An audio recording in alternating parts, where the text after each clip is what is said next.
మీ business ఏదైనా మీ ఊర్లో promotion చేయాలంటే అది సుమన్ టీవీతోనే సాధ్యం. ఇప్పుడే సంప్రదించండి. 5 రాష్ట్రాలు అలాగే ఒక union territory Andaman and Nicobar నుంచి బ్యాడ్మింటన్ ప్లేయర్స్ అందరూ కూడా విచ్చేసి ఈ రోజు ఈ స్థాయిలో ఈ కార్యక్రమం జరిపించుకుంటున్నారనంటే ఇది కేవలం రాజమహేంద్రవరంకే గొప్పతనం కాదు, మన ఆంధ్రప్రదేశ్ రాష్ట్రం అంతటికీ కూడా గర్వించదగ్గ విషయంగా ఈ సందర్భంగా తెలియజేసుకుంటున్నాను. గత 5 సంవత్సరాలుగా రాష్ట్రం బోసిపోయింది. ఎక్కడ ఎటువంటి కార్యక్రమాలు కూడా జరగకుండా అన్ని రంగాల్లో వెనుకబడినటువంటి తరుణంలో ఆంధ్రప్రదేశ్ రాష్ట్రం మళ్ళీ భారతదేశం మ్యాప్ లో ముందంజలో నడిపించడానికి ఈ రోజు ఈ ఛాంపియన్షిప్స్ ఒక కొత్త గుర్తింపు మన రాష్ట్రానికి ఇవ్వబోతుందని కూడా తెలియజేసుకుంటున్నాను. ఈ యొక్క స్థాయిలో 5 రాష్ట్రాల నుంచి అలాగే యూనియన్ టెరిటరీ నుంచి ఒక పెద్ద దేశ స్థాయిలో ఉన్నటువంటి కార్యక్రమం ఇక్కడ జరిపించాలనంటే అది చిన్న విషయం కాదు. కానీ దానికి పట్టుబట్టి ఇక్కడ ఎట్టి పరిస్థితుల్లో చేయాలని బ్యాడ్మింటన్ అసోసియేషన్ ఆంధ్రప్రదేశ్ అలాగే ఈస్ట్ గోదావరి బ్యాడ్మింటన్ అసోసియేషన్ కలిసికట్టుగా నిర్ణయం తీసుకొని ఈ స్థాయిలో ఈ యొక్క కార్యక్రమాన్ని ఆర్గనైజ్ చేసినందుకు వాళ్ళకి హృదయపూర్వకమైనటువంటి అభినందనలు కూడా తెలియజేసుకుంటున్నాను. చాలా కష్టమైనటువంటి పనిని సులభంగా చేసేటటువంటి స్థాయిలో రాజమహేంద్రవరం ఎన్నో కార్యక్రమాలకి వేదికగా నిలిచింది.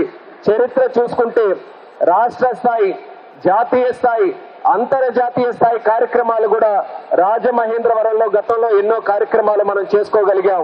ఆ స్థాయిలో ఉన్నటువంటి నగరాన్ని మళ్ళీ ప్రపంచ స్థాయిలో ఒక బ్రహ్మాండమైనటువంటి నగరంగా ముందంజలో ఉంచాలనంటే ఇలాంటి కార్యక్రమాలు భవిష్యత్తులో కూడా మనం నిర్వహించాల్సినటువంటి అవసరం ఉంది. దానికి కార్యక్రమం మనకు దోహదపడుతుందని కూడా తెలియజేసుకుంటున్నాను.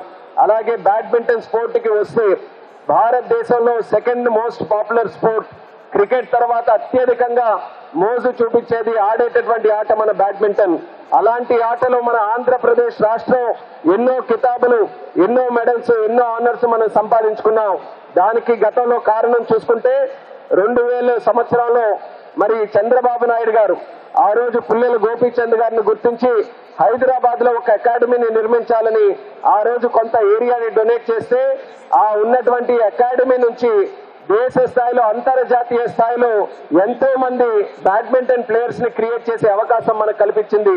అంటే ఒక 10 ఎకరాల స్థలం మనం ఇస్తే దేశానికి ఎంత గర్వకారణంగా ఉండేటటువంటి ప్లేయర్స్ మనం తయారు చేసుకోగలిగామో ఆ రోజు దూరదృష్టితో మన ముఖ్యమంత్రి వర్యులు చంద్రబాబు నాయుడు గారు గోపీచంద్ గారికి ఆ యొక్క అకాడమీని అప్పచెప్పడం జరిగింది. అదే స్థాయిలో మళ్ళీ రాష్ట్రం విడిపోయిన తర్వాత మళ్ళీ ఆంధ్రప్రదేశ్ రాష్ట్రం నుంచి బ్యాడ్మింటన్ ని మళ్ళీ ప్రమోట్ చేయాలని అమరావతిలో సుమారు 17 ఎకరాలు భూమి కూడా పుల్లెల గోపీచంద్ గారికి కేటాయించడం జరిగింది. కానీ లాస్ట్ 5 ఇయర్స్ లో ఈ యాక్టివిటీస్ అన్నిటికీ కూడా బ్రేక్ రావడం వల్ల ఎక్కడ మనం ప్రోగ్రెస్ మనం చూపించుకోలేకపోయాం. మళ్ళీ ఈ సందర్భంలో చాలా డిస్కషన్స్ జరిగాయి. ఆంధ్రప్రదేశ్ రాష్ట్రంలో స్పోర్ట్స్ కానీ బ్యాడ్మింటన్ కానీ ఎలా ఎంకరేజ్ చేయాలి, దేశ స్థాయిలో స్పోర్ట్స్ ని ఎలా ముందుకు నడిపించాలని. కానీ ఈ రోజు మీరు వేదిక మీద చూస్తున్నారు, ఒక కేంద్ర మంత్రి, 2 రాష్ట్ర మంత్రులు, ఒక పార్లమెంటు సభ్యురాలు, మీకు అధ్యక్షుడిగా ఈస్ట్ గోదావరికి ఒక శాసనసభ్యుడు, ఇంతమంది ప్రజాప్రతినిధులు ఈ రోజు కలిసికట్టుగా వచ్చామనంటే మా కమిట్మెంట్ స్పోర్ట్ పట్ల ఉన్నటువంటిది చూపించడానికి వేదిక మీద మేమందరం కూడా సమాయత్తమయ్యామని తెలియజేస్తున్నాను.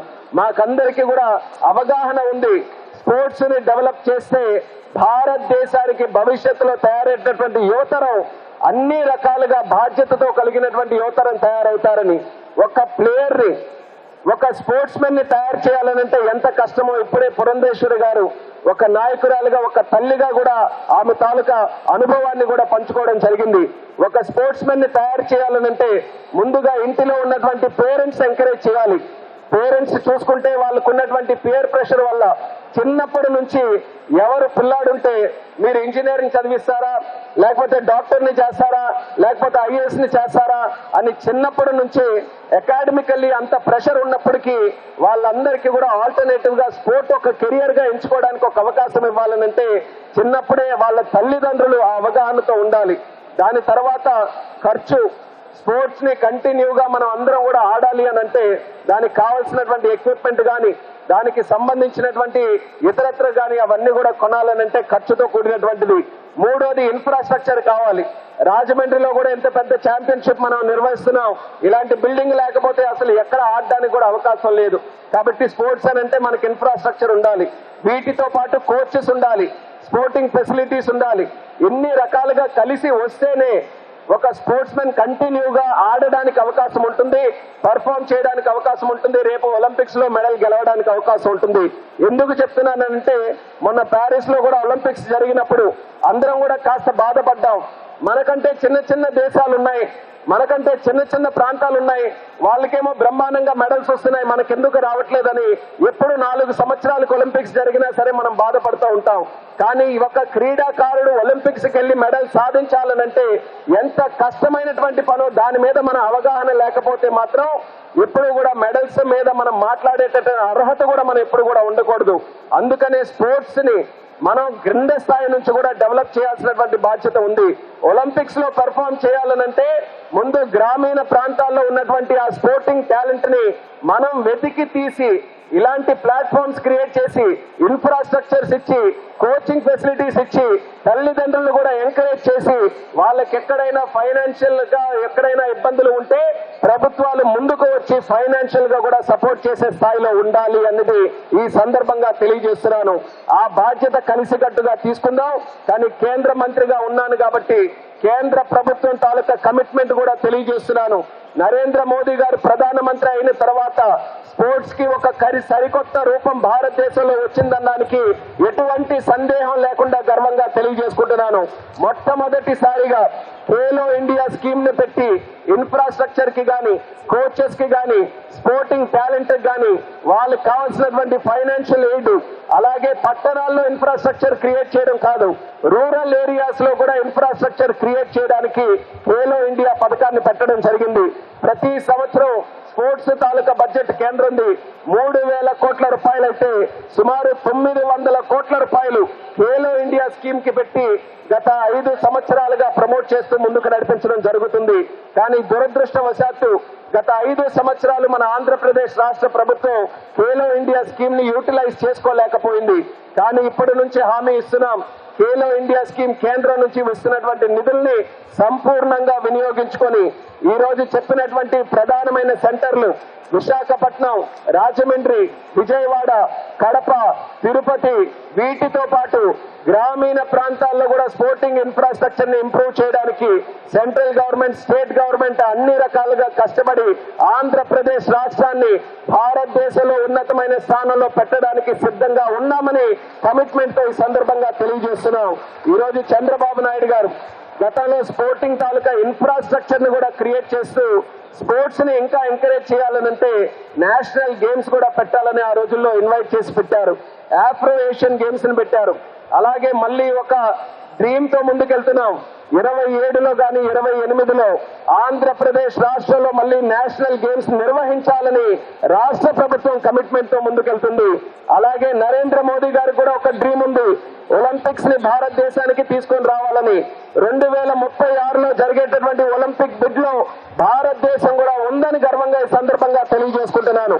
అది క్యాప్చర్ చేసుకోగలిగితే దేశ స్థాయిలో మంచి స్పోర్టింగ్ ఇన్ఫ్రాస్ట్రక్చర్ ఇప్పటి నుంచి డెవలప్ అవ్వడానికి అవకాశం ఉంటుంది. తద్వారా స్పోర్టింగ్ టాలెంట్ ను కూడా మనం ఇంప్రూవ్ చేసుకోవడానికి అవకాశం ఉంటుంది. కాబట్టి ప్రతి ఒక్కరూ కూడా మన తాలూకా బాధ్యత నిర్వర్తించి స్పోర్ట్స్ ని అన్ని రకాలుగా ముందుకు నడిపించడానికి మనకు తోచనైనంత విధంగా సహాయ సహకారాలు అందిద్దాం. ప్రభుత్వం ఖచ్చితంగా తన పని తను చేయడానికి సిద్ధంగా ఉందన్నది కూడా ఈ సందర్భంగా తెలియజేసుకుంటున్నాను. చాలా వ్యయంతో కూడుకున్నటువంటి క్రీడ అని చెప్పి ముందు మనం అందరం కూడా అర్థం చేసుకోవాలి. ఎందుకంటే నేషనల్ స్థాయికి వచ్చిన తర్వాత ఒక ఆట ఆడాలంటే, ఒక స్పారింగ్ పార్ట్నర్తో ఆడాలి అని అంటే ఒక్క ఆటకే దగ్గర 15 నుండి 20 షటిల్స్ అయిపోతాయి. ఒక్కొక్క షటిల్ ఖరీదు మరి మా అమ్మాయి ఆడుతున్నటువంటి సందర్భంలో 50-60 రూపాయలు ఉండేది, మరి ఇప్పుడు పెరిగే ఉంటుందని చెప్పి నేను అనుకుంటున్నాను. అదేవిధంగా 3 నెలలకు ఒకసారి షూస్ మార్చాలి, లేకపోతే దాని యొక్క ప్రభావం మోకాళ్ళ మీద పడేటువంటి అవకాశం ఉంటుంది. కనుక వెంటనే షూస్ మార్చాలంటే ఒక్కొక్క జత షూ అప్పుడైతే 1500, ఇప్పుడైతే 5000 ఉంటాయని చెప్పి నేను అనుకుంటున్నాను. అదేవిధంగా యోనెక్స్ ర్యాకెట్స్ లేకుండా అయితే పిల్లలు ఆడలేరు. ఇప్పుడు కొత్తగా గ్రాఫైట్లు కూడా వచ్చాయి. ఒక్కొక్క ర్యాకెట్ చూసినట్లయితే దగ్గర 7 నుండి 8 వేల రూపాయలు వెచ్చించి ఖరీదు చేసేటువంటి పరిస్థితి ఇవాళ ఉన్నది. కనుక క్రీడా మంత్రి వర్యులు రామ్ ప్రసాద్ రెడ్డి గారు ఇక్కడున్నారు. క్రీడాకారులకి, ఒక స్థాయికి వచ్చినటువంటి క్రీడాకారులకి ఒక సహాయ నిధి అంటే వారిని ప్రోత్సహించడానికి ఒక సహాయ నిధి అంటూ ఏర్పాటు చేసుకుంటే బాగుంటుంది అనేది నా యొక్క వ్యక్తిగత అభిప్రాయం. నేను ఇప్పుడు వారి ముందు ఉంచుతున్నటువంటి నేపథ్యం. ఇది మాత్రమే కాకుండా పిల్లలు ఆడటానికి వెళ్ళినప్పుడు, ఎందుకంటే మా ఇద్దరు పిల్లల్ని నేను చూశాను, వారికి కావలసినటువంటి కౌన్సిలింగ్ ఏదైతే ఉంటుందో, అంటే ఓడినప్పుడు వారు డిప్రెషన్లోకి వెళ్తారు, గెలిచినప్పుడు వారు ఒక రకమైనటువంటి హైలోకి వెళ్తూ ఉంటారు. కనుక అన్ని విధాలా కూడా వారికి కౌన్సిలింగ్ ఇచ్చే విధంగా స్పోర్ట్స్ కౌన్సిలింగ్ ఒకటి ఖచ్చితంగా మనం ఇక్కడ ప్రోత్సహించవలసినటువంటి అవసరం ఉందని చెప్పి రాంప్రసాద్ రెడ్డి గారికి నేను తెలియజేస్తున్నాను. ఇది మాత్రమే కాకుండా స్పోర్ట్స్ మెడిసిన్ ఏదైతే ఉందో, ప్రత్యేకించి ఈ క్రీడలో వారు కేవలం ఆడుతున్నటువంటి సందర్భంలో మాత్రమే కాకుండా ఫిజికల్స్ చేస్తున్నప్పుడు కూడా చాలా వరకు లిగమెంట్ టైర్స్ కావచ్చు, ఇటువంటి దెబ్బలకి వారు లోనయ్యేటువంటి పరిస్థితి ఉంటుంది. కాబట్టి ఖచ్చితంగా స్పోర్ట్స్ ఫిజిషియన్స్, స్పోర్ట్స్ సైకాట్రిస్ట్ మనం ప్రోత్సహించవలసినటువంటి అవసరం ఉన్నది. కనుక ఆ విషయాల మీద కొంచెం దృష్టి సారించమని చెప్పి రాష్ట్ర క్రీడా మంత్రివర్యులైనటువంటి రాంప్రసాద్ రెడ్డి గారికి నేను స్వయంగా వేదిక మీద నుండి చేస్తున్నటువంటి అభ్యర్థన. ఏదేమైనప్పటికీ కోచెస్ యొక్క సపోర్టు, అదేవిధంగా తల్లిదండ్రుల యొక్క సపోర్ట్ లేకపోతే కనుక క్రీడాకారులు రాణించలేరు. కోచెస్ అన్నది తండ్రి తర్వాతి స్థానం కోచ్ తీసుకుంటారు. కాబట్టి అసభ్య ప్రవర్తనకి లోను కాకుండా పిల్లల్ని బిడ్డల్లాగా చూసుకుంటూ వారికి అన్ని విధాల వారికి సహకారాన్ని అందిస్తూ వారిని ప్రోత్సహిస్తూ ముందుకు తీసుకెళ్ళమని నేను చేస్తున్నటువంటి అభ్యర్థన. ఇక్కడ ఉన్నటువంటి తల్లిదండ్రులు కూడా నేను చేస్తున్నటువంటి విజ్ఞప్తి.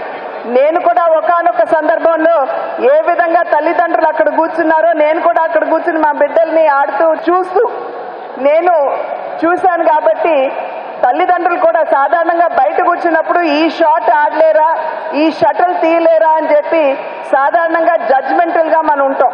కానీ నేను ఎప్పుడైతే స్వయంగా కోర్టులోకి దిగి ఆడటం మొదలు పెట్టానో అప్పుడు నాకు అర్థమైంది కోర్టు చిన్నది, కానీ దాన్ని కవర్ చేయటం ఎంత కష్టమో నాకు అప్పుడు అర్థమైనటువంటి విషయం.